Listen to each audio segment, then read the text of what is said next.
તો ભાઈ સાહેબ આજે આપે અહીંયા પ્રાગમલ જોવાનું અને બારે ખાલી ફોટો સેશન તારું અમે બધા વિચાર કરીએ કે અંદર જઈ કે ના જઈ, કેમ કે ટિકિટ ઘણી સારી અમને એટલા માટે કેમ કે આના અંદર 60 રૂપિયા હજી અમને ઉમાં જવું હોય અને મેં ઓલરેડી જોઈ લીધું હોય ને દીપકે જોયું હોય, જોયું નથી તો યોગેશે અને આને અમારા રાજભાઈએ જોઈ.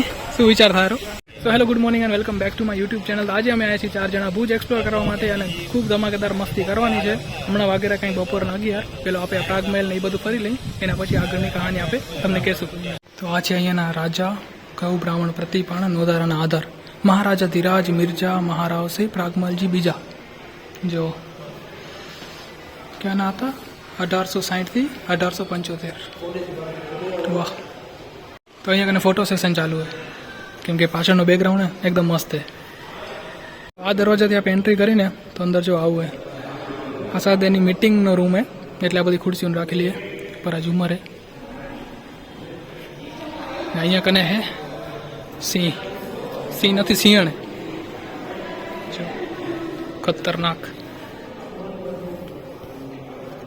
અને મને લાગે એનો પહેરવેશ હશે, જો કેટલો જૂનો હશે.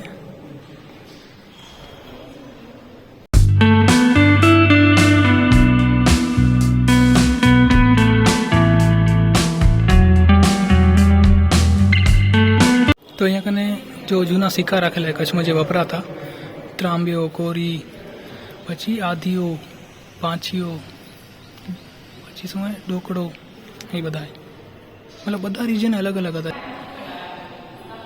એ ખરા. અને અહીંયા કને પાઘડી રાખેલી છે, અહીંયા બી કોસ્ચ્યુમ છે, તલવાર બી રાજાની. વાહ ભાઈ સાહેબ, આરીસો તો જોવો કેટલો મોટો હોય, બાપ રે બાપ. આપણે હજુ સુધી આપણે નથી જોયા કેટલો જૂનો આરીસો હશે. જુઓ તમે, અમે આટલા લાગી રહ્યા,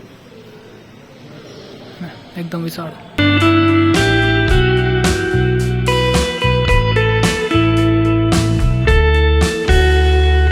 તો આજે રાજા મહારાજાની ડોલી જેમાં બેસીને જતા સફર કરતા હશે લગભગ બે હે.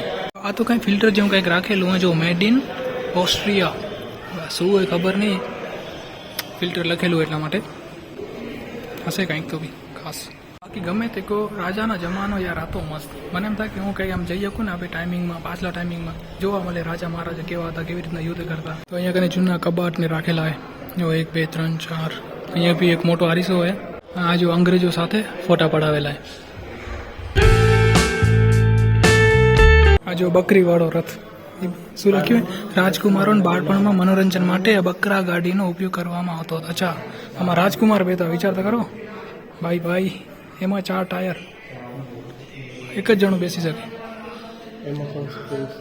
હે એમાં પણ એના માટે સ્પ્રિંગ, હા સસ્પેન્શન ભાઈ, સ્પ્રિંગ તો જો આરામદાયક એકદમ.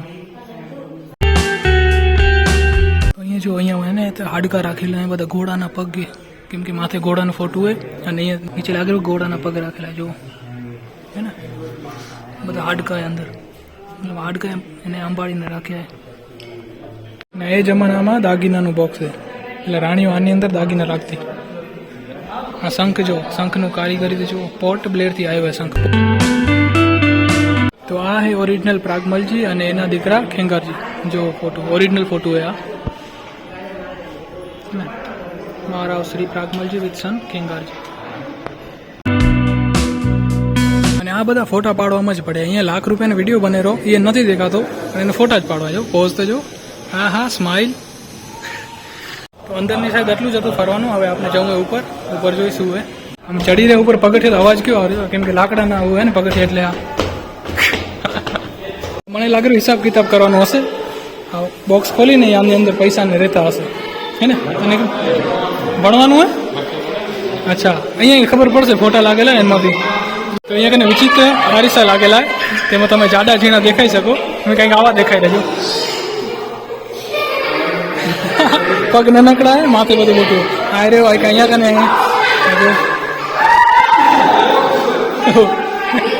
હે ને. હજી અહીંયા બી હે, અહીંયા બી હે. અહીંયા જો આ મસ્ત હે. હા જો કેવા દેખાય એકદમ.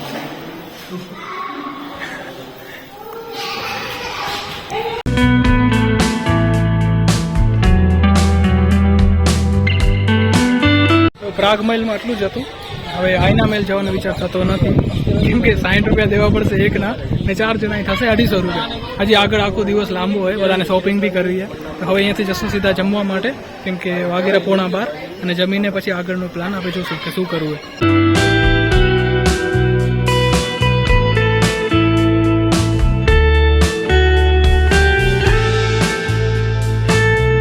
So this is all about Prag Mahal. હવે અમે લોકો જઈ રહ્યા જમવા માટે અહીંયાથી.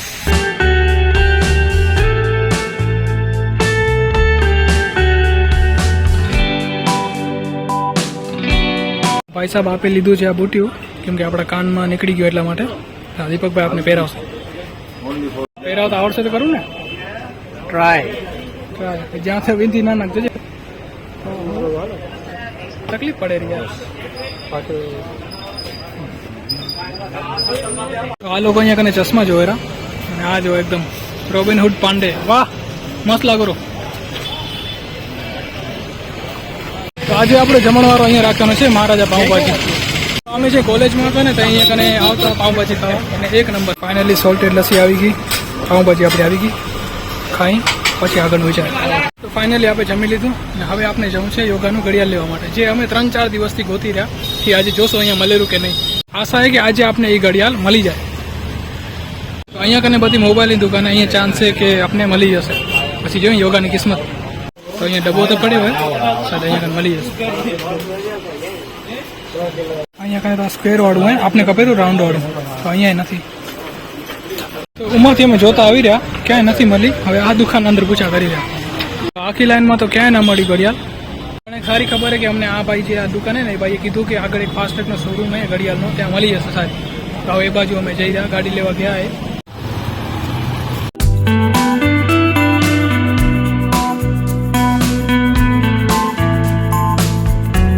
ભાઈ સાહેબ અમને ના ટાઇટનનો શોરૂમ મળ્યો કે ના જોકીનો શોરૂમ મળ્યો. જે ભાઈ કહેતા હતા કે જોકીના શોરૂમમાં બાજુમાં તમને એ ના મળ્યો, એટલે હવે આમ ઘડિયાળ જાય બાળમાં. અમને કોઈ આશા નથી ઘડિયાળ લોકોને મળશે, એટલે અમે લોકો આવી ગયા અહીંયા કને મોલમાં ફરવા માટે. તો આ મોલની અંદર જેટલી બૂટું હોય ને, એ બધા અમારા 3ના પૈસા મલાવીને 4ના, તો એ લગભગ બૂટ ના આવે, એટલી બધી મોંઘી બૂટું હોય બધી. તો અહીંયા કને ઓફર લાગી, બાય 1 get 2 free. પણ એકનો ભાવ એટલો હોય, ક્યાંથી લેવાય ભાઈ. જો આ કાળા ટી શર્ટનો ભાવ જુઓ તમે, 2099 રૂપિયા. બોલો, પછી કહેશે બાય 1 get 2 free. આવડા મોટા શોરૂમમાં ભાઈએ ખાલી આ 3 સ્પ્રે લીધા ડીઓ, તે બેલા વિટાના. અમે લગભગ 18 જેટલા કપડાં જોયા હશે, પણ ક્યાંય મેળ પડે નહીં. બધાના ભાવ હેલા એટલે અમે બધા પાછા રાખી દીધા. અમારી અહીંયા બજ્જર ગરીબી હાલેરી, મતલબ એક 399નું ટી શર્ટ અમે અફોર્ડ નથી કરી શકતા હમણાં, એવી હાલત.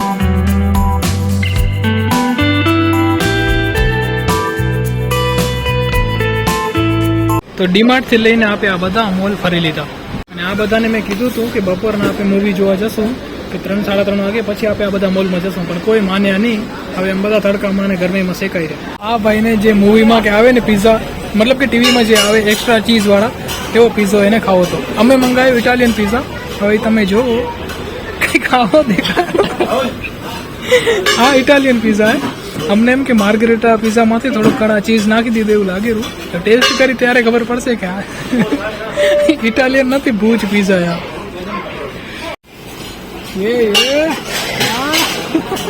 અને આવું જ ગપતું હતું કે આમ એક્સ્ટ્રા આમ ચીઝ બહાર નીકળે. થઈ ગયું સપનું પૂરું તારું ના તો કેવું હોય. આમાંથી તો પાસ્તા લાગેલો હોય. આપણે દાબેલીને વડાપાઉં ખાવાને જ લાગે, કંઈ આ પીઝા ટ્રાય ના કરાય, સમજે, દુઃખી થવાય ખોટું. તો ગાઈસ ઘણું બધું ઘૂમી લીધું આપણે ડીમાર્ટ મોલ. હવે અમે જઈ રહ્યા સ્વામિનારાયણ મંદિરના દર્શન કરવા માટે. અને જો તડકો હોય તો આ ભાઈ આવી રીતના તૈયાર થાય અમારા, એને એકદમ બખ્તરની લગાડીને. નહીં તો શું કાળા થઈ જાય. અમે તો કાળા હોય તો અમને તો કાંઈ ફરક નથી પડતો, ભલે તડકો હોય, ઠંડી હોય, ઉનાળો હોય, અમને હાલ.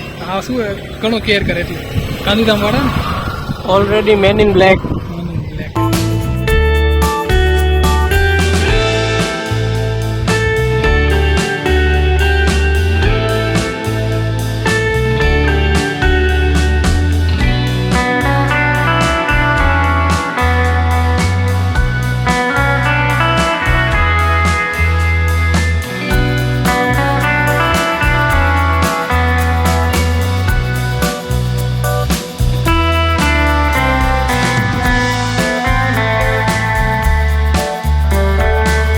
મંદિરના એક એક પિલરમાં એક એક લાઇટ લગાડવામાં આવી છે, તો રાતનો નજારો કેટલો સુંદર લાગતો હશે.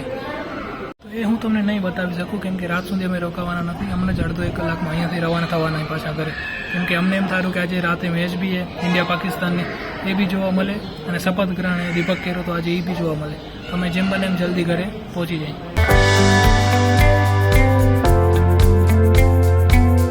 તો મંદિરમાં તો સારી રીતે દર્શન થઈ ગયા. હવે અમે લોકો અહીંયાથી જુદા પડવાના છીએ. આ લોકો જશે ગાંધીધામ અને અમે લોકો જશું નખત્રાણા. અને આ બાઇક જે અમે લઈ આવ્યા એ અમને દેવી છે સુપર. અમે સુપરથી બાઇકમાં હતા ને, તો નખત્રાણાથી સુપર બસમાં હતા ને, સુપરથી પછી અહીંયા ભુજ અમે બાઇક લઈ આવ્યા હતા. તો એ બાઇક પરેશની તો પેલી એ દેવી પડશે ને પછી અમને બસ પકડવી પડશે, તો મોડું થશે એટલે અમે લોકો અહીંયાથી નીકળી ગયા. ભલે હાલો, ટાટા.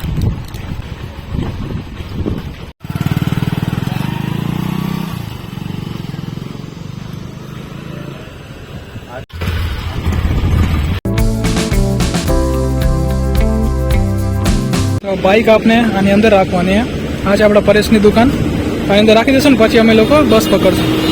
તો આજના બ્લોગમાં આટલું જ. ફરી મળીશું કોઈ નવા બ્લોગ સાથે. ત્યાં સુધી તમારું ધ્યાન રાખજો. અહીંયા સુધી વિડીયો જોયો હોય તો લાઇક ને સબસ્ક્રાઈબ જરૂર કરી દેજો. ઠીક છે, બાય.